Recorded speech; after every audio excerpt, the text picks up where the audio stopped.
जय जन जय गण जय मन के साथ सिद्धांत प्रणाम। आप देख रहे हैं कलम की आन, भारत किसान सिद्धांत संग्राम। आज सिद्धांत संग्राम की टीम है ऐसे वर्कशॉप, जिस वर्कशॉप के बैनर तले सचमुच में बिना तोड़ फोड़ के वास्तु को ठीक किया जा सकता है। जी हाँ, मैं बात कर रहा हूँ ज्योतिषाचार्य अरुणा जैन और उनके द्वारा किए गए सार्थक प्रयास के बैनर तले राष्ट्रीय स्तर पर 120 से ज़्यादा ज्योतिषाचार्य, अंक ज्योतिषाचार्य और वास्तु विशेषज्ञ के साथ साथ लाल किताब के माहिर विशेषज्ञों की जमघट, जिसे कहा गया महाकुंभ वास्तु। भारत के विभिन्न कोने से आए वास्तु विशेषज्ञ, हस्तरेखा विशेषज्ञ और अंक ज्योतिषाचार्य सब ने मिलकर यह सिद्ध कर दिया कि सचमुच में अगर समस्या है तो उसका समाधान भी है, और सचमुच में आज की आधुनिकता में बिना तोड़ फोड़ के वास्तु को ठीक किया जा सकता है। सचमुच में बढ़े चलो, डटे रहो, कर्तव्यनिष्ठ उस ट्रैक पर जिस ट्रैक पर चलकर कहीं न कहीं निराशा को आशा में बदला जा सकता है, शाम को सुबह में बदला जा सकता है, अंधेरा को प्रकाश की ओर बढ़ाया जा सकता है। और उस शख्सियत का नाम है, उस ट्रैक का नाम है, उस कोशिश का नाम है ज्योतिषाचार्य अरुणा जैन। वास्तुशास्त्र पर आयोजित इस महाकुंभ की आयोजिका अरुणा जैन का कहना ही है कि अंधेरे को क्यों धिक्कारें, अच्छा हो एक दीप जलाएं। और सचमुच में उसी पॉजिटिव और सकारात्मक सोच का नाम है वास्तुशास्त्र में बिना तोड़ फोड़ को वास्तु को ठीक किया जा सकता है। आइए देखिए यह खास रिपोर्ट। और वास्तु के विषय में मैं इतना ही कहना चाहती हूँ, जैसे हम लोग देखने के लिए आंखें इस्तेमाल करते हैं, सांस लेने के लिए नाक का इस्तेमाल करते हैं, खाना खाने के लिए मुंह का इस्तेमाल करते हैं, इसी तरीके से वास्तु में होता है कि जिस तरफ से सूरज उगता है उस दिशा को सबसे शुभ माना जाता है। उस तरफ मुंह करके हम कोई भी काम करते हैं तो हमें अच्छे रिजल्ट होते हैं, खास करके बच्चों की पढ़ाई। और साउथ ईस्ट में सबसे ज़्यादा लाइट रहती है, तो वहाँ पर खाना बनाने से गृहिणी को सुविधा रहती है खाना बनाने में। पुराने ज़माने में नेचुरल लाइट में खाना बनाया जाता था, आजकल तो ये सब आर्टिफिशियल लाइटें होती हैं, इसीलिए साउथ ईस्ट को खाना बनाने के लिए सबसे अच्छी दिशा माना गया है। और शाम तक वहाँ रोशनी रहती है। जब इतनी रोशनी रहती है तो एक गृहिणी को खाना बनाने में और पके हुए खाने को ठीक रखने में सूर्य की रोशनी मदद करती है, क्योंकि सूर्यास्त के बाद खाने में कीटाणु पैदा होते हैं। हमारे जैन धर्म में कहा गया है कि सूर्यास्त के बाद खाना नहीं खाना चाहिए। उसके पीछे यही लॉजिक काम करता है कि जब सूरज अस्त हो जाता है तो कीटाणु पनपते हैं। जी अरुणा जी, मीडिया ये समझना चाहिए, बाकी तो हम मिलते रहेंगे आपसे, आपकी ज्ञान गंगा से एक लोटा एक गिलास पानी हम लेते रहेंगे दर्शकों के लिए। लेकिन आज समझना चाहेंगे, आज जो महाकुंभ भारत के कोने कोने से आपके आग्रह अनुग्रह अपील पे लोग पहुंचे हुए हैं, तो कैसा लग रहा है कि इस तरह का जमघट विद्वानों की एक नगरी? मैं अपने आप को बहुत ही गौरवान्वित महसूस कर रही हूँ। इतने बड़े बड़े ज्योतिष विशेषज्ञ आए हैं, भरत भाई जी, जो कि विशेष रूप से अहमदाबाद से हमारे बीच आए हैं, और उनकी रेमेडीज़ हैं जो कि पूर्णतः सक्सेसफुल रेमेडीज़ है। क्योंकि आज के टाइम में छोटे छोटे फ्लैट्स हो गए हैं, वास्तु के हिसाब से मकान नहीं बनते हैं, लोगों को तरह तरह की परेशानियों का सामना करना पड़ता है, बच्चों की पढ़ाई को लेकर के, शादियों को लेकर के, रिलेशनशिप को लेकर के, या आगे संतान उत्पत्ति को लेकर के। तो इस तरह की सभी परेशानियों का हल आज हमारे पास है। हम हर तरीके की रेमेडीज़ बताते हैं, वो रेमेडीज़ आप हमसे प्राप्त कर सकते हैं। बहुत ही अच्छा इंटरेस्टिंग टॉपिक है। क्यों?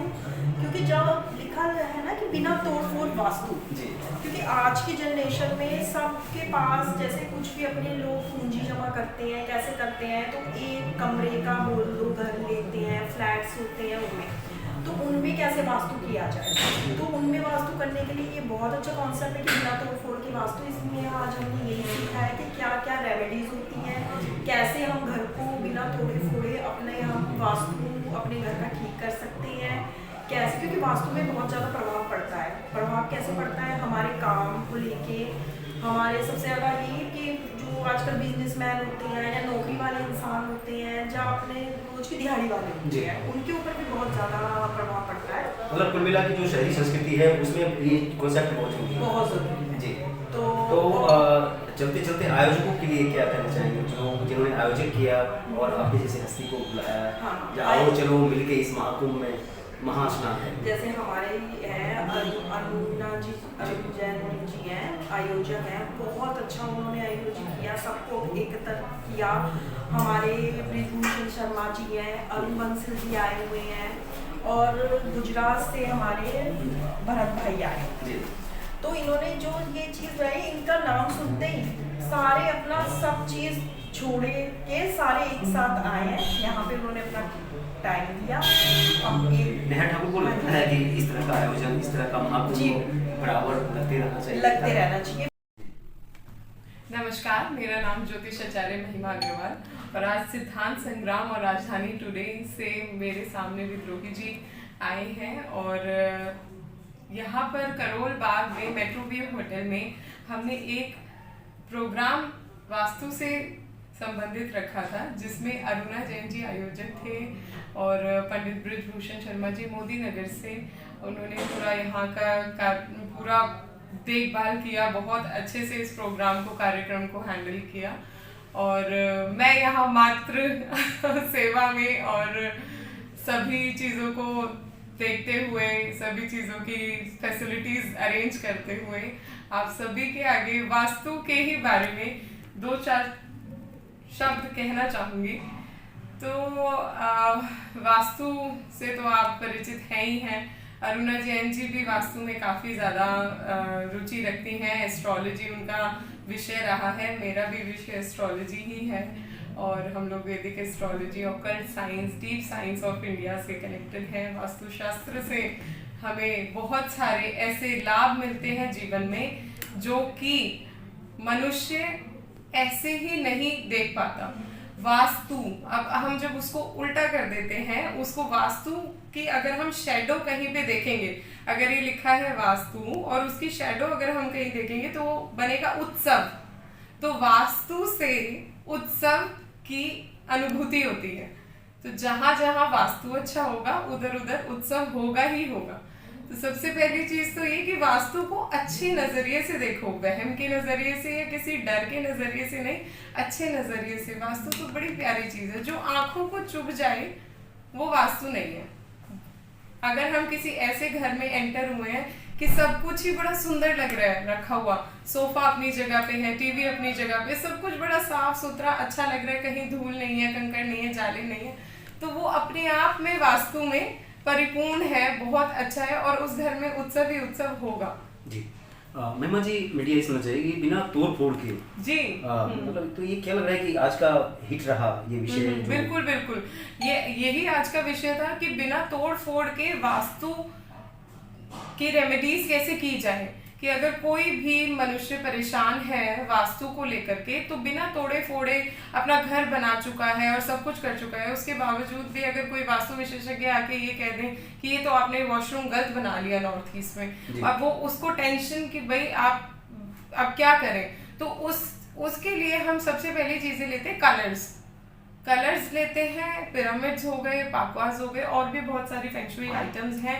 और ये मानते हैं कि हर घर में एक मेल फीमेल बच्चे 8 से 10 घंटे अपनाते हैं। तो जब वो 10 घंटे उधर रहेंगे तो वहाँ की एनर्जी और एक उनकी खुद की एनर्जी, तो जब वो एनर्जी क्रिएट होती है तो कुछ ना कुछ प्रॉब्लम या कुछ पॉजिटिवनेस क्रिएट करती है।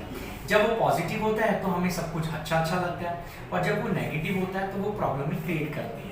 तो एक मान के चलिएगा, जब भी आपको जैसे कहते हैं अगर आपकी दिशा अच्छी चल रही है, दशा अगर आपकी अच्छी चल रही है तो वास्तु आपको इतना इफेक्ट नहीं करता। लेकिन आपकी दशा भी खराब चल रही है और आपका वास्तु भी है, तो वो एक तरह का डिजास्टर, मतलब एक प्रॉब्लम इतनी ज़्यादा क्रिएट कर देती है जो आपको नुकसान देती है। जी, तो इस आपके अंदर तो इतना सारा ज्ञान जानकारी है, तो मुझे आज एक मैसेज के तौर पर 1-2 लाइन में आप मैसेज आप क्या कन्वे कर सकते हैं? मैं कहना चाहूँगा, देखिए ये आज जो वास्तु का हुआ है वो है बिना तोड़फोड़ की रेमेडीज।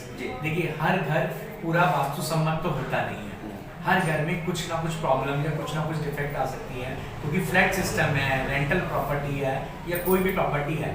तो मैं एक तो छोटी छोटी रेमेडीज करता हूँ जिसको हम सबको अपनाना चाहिए। और छोटे छोटे घर 20-20 घर 30-40 लोग, और उसमें वास्तु करना पॉसिबल नहीं है, और उसको वास्तु को उस 25 गज के अंदर कैसे किया जाए तो वही वास्तु समझाएगा बिना तो। अगर वैसे वास्तु किया जाए तो बहुत बड़ी कोठी चाहिए, 250, 300, 500 गज की, तब जाके वास्तु हुआ। पर छोटे से घर को कैसे वास्तु में ढाला जाए और हर आदमी उस वास्तु का फायदा ले सके। तो आज के कार्यक्रम का आउटपुट क्या है? आज का कार्यक्रम बहुत बढ़िया रहा, बहुत अच्छा रिपोर्ट है और लोगों को समझाया गया कि आप बिना तोड़ फोड़ के कैसे वास्तु को कर सकते।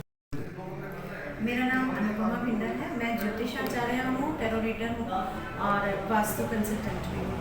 आज जो समारोह आयोजित किया संयोजिका जो हमारी अरुणा जैन जी हैं, वो बहुत उन्होंने कर्मबद्ध होकर के काम किया और कहना चाहिए कि उन्होंने इस नीति पे काम किया कि कर्मण्ये वाधिकारस्ते माँ फलेषु कदाचन, कि कर्म किए जाओ, फल की इच्छा मत करो। तो उनका पहला था ये, लेकिन उन्होंने हार्डवर्क किया, जो सोचा वो फल की इच्छा के बिना सोच करके कर्म को करते हुए आगे बढ़ी हैं और मैं इसकी दाद दूंगी। और 2 शब्द भी मैं ये बोलना चाहूँगी कि काम अच्छा कर लो, अच्छी जिंदगानी आपकी, लोग भी सीखें सबक सुनकर कहानी आपकी। तो ये एक प्रेरणा स्रोत है अरुणा जैन जी और बहुत आत्मबल के साथ वो आगे बढ़ती हैं और जिस कार्य को अपने हाथ में लेते हैं वो उसको कर गुजरते हैं। रही बात वास्तु की, तो जी जहाँ पर हम रहते हैं वही तो वास्तु होता है। हम उस घर में अपने काम धंधे से लौट करके जब अपने घर में आते हैं तो हमें सुकून चाहिए होता है, वो आराम चाहिए होता है जो हमारी सारे दिन की थकान को दूर कर देता है। तो वास्तु में अगर हमारे घर में थोड़ा सा भी गड़बड़ाहट है, वास्तु ठीक नहीं है, तो परेशानियाँ आती हैं। तो हमें कोशिश ये करनी चाहिए। इसके लिए मैं कुछ बताना चाहूँगी कि जैसे आपके घर में क्लटर बहुत ज़्यादा है, तो आप माने या ना माने, लेकिन उन चीज़ों में से नेगेटिविटी जो है बहुत ज़्यादा निकलती है, जो हम पर सबसे ज़्यादा असर करती है। इसी तरह से जिन घरों में ज़्यादा टीवी चलता है या इलेक्ट्रिक गैजेट्स का प्रयोग ज़्यादा होता है, तो वो नेगेटिविटी उनसे भी आती है जो सीधे सीधे हम पर असर करती है। और जो व्यक्ति जितना ज़्यादा कमज़ोर होता है उस पर उतनी ही ज़्यादा और जल्दी इफेक्ट आता है। तो हमें अपने घर का क्लटर हटाना होगा, बंद घड़ियों को निकालना होगा, कोटे से। आज के आयोजन के लिए क्या मतलब ये जो कंपनी था, जो मकसद था, जो लक्ष्य था जी, इसका लक्ष्य था कि वास्तु के बारे में लोगों को जागरूक किया जाए कि आजकल फ्लैट सिस्टम हो गया, तो फ्लैट सिस्टम में वास्तु को जो है तोड़फोड़ करना बड़ा मुश्किल है। तो क्यों ना हम बिना तोड़फोड़ के वास्तु को हम कैसे जो है प्रबल कर सकते हैं, अच्छा कर सकते हैं, ताकि जीवन में उत्साह रहे। वास्तु का मतलब उत्साह होता है, वास्तु का उल्टा उत्साह होता है। और वास्तु का मतलब होता है जहाँ हम वास करते हैं, जहाँ हम वास करते हैं वहाँ का वास्तु कैसा हो। वास्तु पुरुष लेटे रहे उसके अंदर, तो उनके सिर के स्थान पर अगर कोई चीज़ आ जाए तो वहाँ उनको उस घर में रहने वालों को सिर से रिलेटेड प्रॉब्लम होगी। अगर उनके नाभि में यानी कि ब्रह्म स्थान में कोई प्रॉब्लम आती है तो नर्वस सिस्टम में इंसान को प्रॉब्लम क्रिएट हो जाती है। अगर पैरों में कोई पैरों की जगह भारी सामान रखे हो, उसमें कहीं कोई ऐसी चीज़ हो जाए जो नुकीली है। मुझे लगता है कि साधना अग्रवाल से फिर एक बार मिलना चाहिए, चाय पीनी चाहिए, जिसमें बहुत कुछ अपनी बातें रखेंगे। लेकिन आज साधना जी मुझे ये बता दीजिए, जिन्होंने आयोजन किया और आपके जैसे लोग की उपस्थिति करवाई, उनके लिए एक शब्द क्या हो सकता है? आलिना जी ने प्रोग्राम अरेंज किया, मेरी फ्रेंड है, हम लोगों ने एक ही टीचर से पढ़ाई करी है, तो आना ही था यहाँ पे प्रोग्राम और उन्होंने फर्स्ट टाइम इतना बढ़िया प्रोग्राम किया है, तो हमें बहुत खुशी है। समाधान मैं कहता हूँ हमारी जो संस्कृति है उससे 16 संस्कार आज चीजें पता कर लीजिए आप। मेरे ख्याल से 16 में से कोई 4-5 बता दें तो बहुत बड़ी बात होगी। अगर 16 संस्कार हम पूरे अपने जो धारण करने की होता है तो मेरे ख्याल से हमारे किसी आवश्यकता नहीं पड़ेगी, हमारा को समाधान नहीं। इसके मालवाचार्य और सचमुच में 16 संस्कार की वाकई मीडिया के लिए एक बहुत बड़ी बात है और इस तरह के अवेयरनेस की जरूरत है। बिल्कुल 16 संस्कारों के उन्होंने खुलेआम चैलेंज किया है कि अगर उस संस्कारों को अनुपालित कर लेते हैं अपने घर, अपने परिवार, अपने समाज, अपनी संस्कृति के बीच उसको प्रतिस्थापित करते हैं तो मतलब नहीं है। वास्तुशास्त्र जैसे शब्द क्यों, कैसे और कोई टेंशन, कोई तनाव, किसी तरह की कोई महसूस नहीं जी। तो ये प्रवृत्ति लगता है कि आज की डेट में जब आधुनिक नहीं उत्तर आधुनिक काल में हम जी रहे हैं। ये जो मैं फॉरगिवनेस के लिए बात कर रहा हूँ उसका स्पेसिफिक क्योंकि जो ज्योमेट्री की वास्तुशास्त्र ज्योमेट्री जी, तो स्पेसिफिक इसी तरीके से जो ज्योमेट्री हमारे सबकॉन्शियस माइंड की जो पावर है उसको एक्टिवेट करके यदि हम कुछ भी बोलना स्टार्ट करते हैं तो वो सारी चीज़ों को सुधार सकते हैं। जी, एक बहुत ही सुंदर बात रखी जो मन का वास्तुशास्त्र। वाकई इस आपात अभी वाली ज़िंदगी में बदलती तरक्की बढ़ती ज़िंदगी में आचार्य अरविंद जी ने जो बात रखी, एक नई बात, एक यूनिक बात, हमें लगता है कि इस पर भी कंसंट्रेशन जरूरी है, क्योंकि देख रहा हूँ कि राजा क्या महाराजा क्या बिल्कुल हिले पड़े हैं। तख्त बदल गया, ताज बदल गया, कहीं न कहीं कुर्सियाँ छिन गई, आते आते वो काम, वो तख्त, वो सब कुछ बदल गया। तो सचमुच में आचार्य अरविंद जी के बातों में दम है, और अगर दम है तो क्यों ना उसको इम्प्लीमेंटेशन।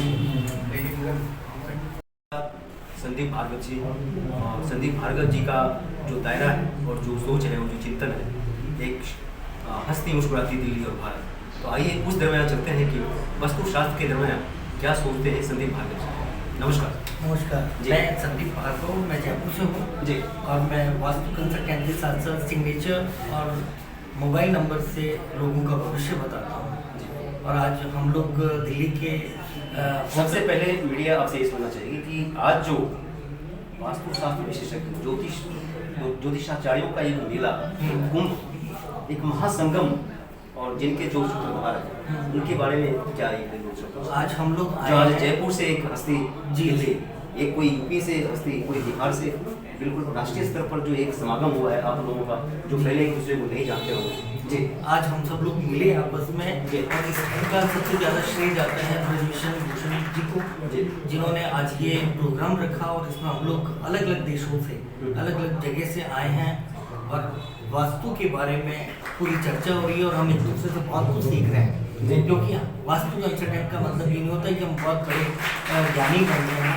भार्गव जी, मीडिया आपसे ये सुनना चाहिए कि आप तो ज्ञान के साथ हैं, मुझे एक आध गिलास पानी लेना है आपसे जी, तो मैं वो गुस्ताखी नहीं करना चाहूँगा, मैं डायरेक्ट आपसे मैं वहीं लेना चाहूँगा, बाद में हम मिलते रहें।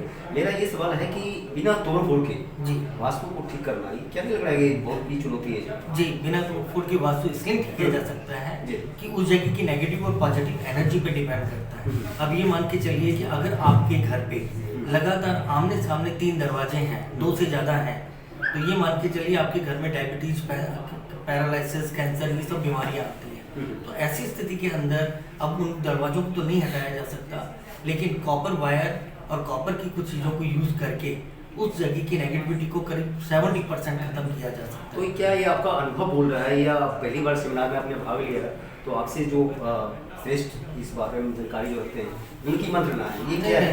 ये एक्चुअली मैं तो 22 साल से कर रहा हूँ वास्तु कंसल्टेंसी, और इस चीज़ को लाने वाला भी मैं ही हूँ एक तरीके से। 3 दरवाजे का अभी तक किसी ने भी जिक्र नहीं किया था कि पैरालिसिस, कैंसर, बड़ी बीमारी क्यों आती है। तो ये चीज़ें मैं 22 साल से कर रहा हूँ, और आज मेरे अच्छे रिजल्ट हैं, और उसी के कारण से 22 साल पुराने क्लाइंट भी आज मुझसे जुड़े हुए हैं। तो जयपुर अभी आप देख पा रहे हैं कि वास्तुशास्त्र को लेकर, वास्तुशास्त्र कैसे और किस तरह से हर एक व्यक्ति के लिए उपयोगी हो, नकारात्मक तो दूर करने के लिए, तो उस नकारात्मकता को दूर करने के लिए यहाँ एक समागम करोल बाग के इस पृष्ठभूमि में। आइए चलिए हम बात करते हैं कि विद्वानों की इस फहरिस्त में हमारे साथ हैं वास्तुशास्त्र विशेषज्ञ। आइए चलिए उनसे बात करते हैं कि क्या परिचय है, और आज की जो मंत्रणा है आपने जो चाहा कि एक आम पब्लिक, एक आम जनमानस में वो बात पहुंचनी चाहिए, उस बात को लेकर आपकी क्या मंत्रणा है जी? आपका परिचय सर। मेरा नाम राजीव कुमार, आचार्य राजीव कुमार जी। मैं पिछले 15 सालों से ज्योतिष की फील्ड में हूँ, और सभी विषयों पे बहुत ज़्यादा रिसर्च करी है मैंने, कई लोगों को पढ़ाया भी, सिखाया है। लेकिन इसका जो मेन मोटिव आचार्य जी हम पहली बार मिल रहे हैं आपसे, तो चाहेंगे कि आपकी विशेषज्ञता किसमें है, क्योंकि आज जो है 3-4 स्तंभ के लोग, चाहे अंग शास्त्र हो या मस्तक रेखा की बात हो या ज्योतिषा या वास्तु, तो आपकी विशेषज्ञता किस बात की है? मेरी तीनों में विशेषज्ञता है जी, क्योंकि मैंने हर फील्ड में बहुत ज़्यादा रिसर्च किया है। तो मैंने जो पाया कि मंजिल एक ही है, रास्ते अलग अलग है, किसी भी एक रास्ते को पकड़ी मंजिल तक पहुँचेंगे। अगर आप रास्ता चेंज करते रहेंगे तो मंजिल तक पहुँच नहीं पाएंगे जी। देखिए, वास्तु भी ज्योतिष से रिलेटेड विषय है, और बहुत महत्वपूर्ण विषय है, क्योंकि ज्योतिष में जो कुंडली हमें मिलती है पैदा होने की, जो उस समय की कुंडली है, वो हमें गॉड गिफ्टेड होती है। लेकिन जो वास्तु होता है, अगर हम इसे जान जाए तो अपनी इच्छा अनुसार बदल सकते हैं। तो ये हमारे कर्मों के अंतर्गत आता है, क्योंकि पुराने ऋषि मुनि अपना खुद का ही वास्तु इतना सही कर लेते थे, उनको कोई समस्या होती ही नहीं थी। जैसे बर्फ में खड़े होकर तपस्या करते थे तो एयर एलिमेंट जनरेट कर देते थे, तो उनके 5 तत्वों पे कंट्रोल था, उनको साधक थे, 5 तत्वों के साथ देते थे उसको। जी। उनको मालूम था कौन सा एलिमेंट कहाँ जनरेट करके अपने आप को अपना ऑरा मैनेज करना है। जी। तो हमारे जो 7 चक्र हैं ये भी वास्तु से रिलेट करते हैं, बिकॉज हर इंसान का एक अपना ऑरा होता है और उसकी जो एनर्जीज होती हैं उसको कौन सी एनर्जीज कहाँ जाके ज़्यादा गेन मिलेगा, तो उसको उस वास्तु से संबंधित जगह पे काम करना चाहिए या निवास स्थान अपना बनाना चाहिए, जिससे कि उसकी जो एनर्जीज है इतनी पॉजिटिव रहे, वो आगे गेन करे अपने। आपको लगता है कि इस तरह का आयोजन समय समय पर होते रहना बहुत चाहिए? सुंदर। इनका इस टाइप का आयोजन बार बार होना चाहिए और ऐसा अवसर मिलना चाहिए और आम जनता तक ये पहुंचना चाहिए। तो आपका चैनल इसके ऊपर कार्य कर रहे हैं, उसके आप बधाई पात्र हो और सहयोगी हो आप भी इस यज्ञ में हमारे साथ आहुति दे रही हैं। ये था बेबाक बेहिचक बेनिशा वास्तुशास्त्र को लेकर कैसे किस तरह से वास्तुशास्त्र को जीवन का शास्त्र, जीवन की खुशियों का शास्त्र बनाया जा सकता है। इन सारी भावनाओं को लेकर आज जो समागम है इसको महाकुंभ कह सकते हैं।